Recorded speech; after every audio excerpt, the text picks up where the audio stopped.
Pasensya na talaga.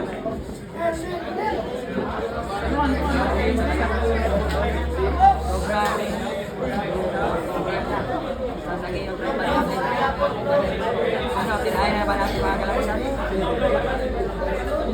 Tinahin natin yung supaw, ha? Tinahin natin yung supaw. Ano tayo?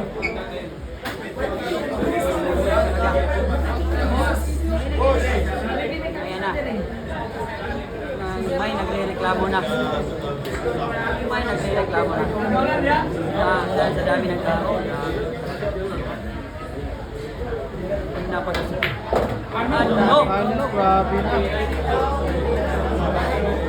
Long distance shot, pinaputok. Aray ko, pinaputok po yung butas sa long distance shot. Talaga yung daga, naging dragon na.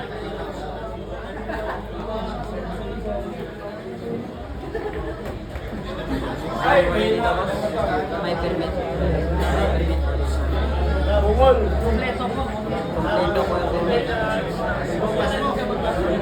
Kahit Dagaya at Bulldog yung naglalaro.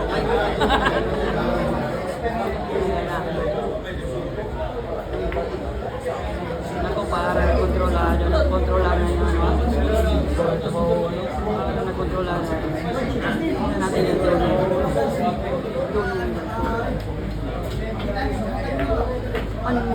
Ay, grabe yung preparasyon. Grabe yung preparasyon. By the book. Grabe naman. Pinalakpakan dahil sa by the book na preparasyon.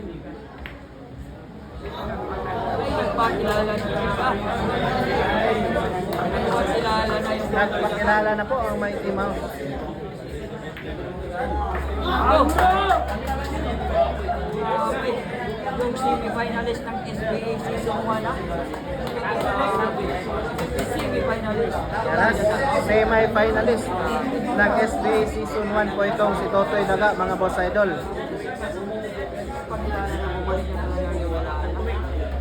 Happy birthday! Ano po, may napa-happy birthday pa. May napa-happy birthday pa po, mga boss idol. Hirap ang puro.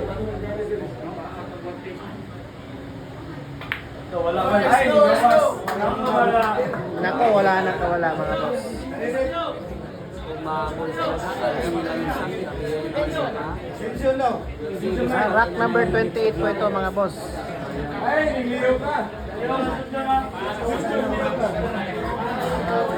Yan, ha, para sa puro po ito, pag napasok po ito, puro po. Alay 17 na. Kalimot ko. Ayan, pang puro na pala. Ito taman. Kaya wala. Para pang puro, para itong talagang grabe na naman talaga. Kaya kinuha talaga yung extension wire. Ayan ha, puro na po. Si Totoy Daga, 16-12. Isa na lang at panalo na. Grabe na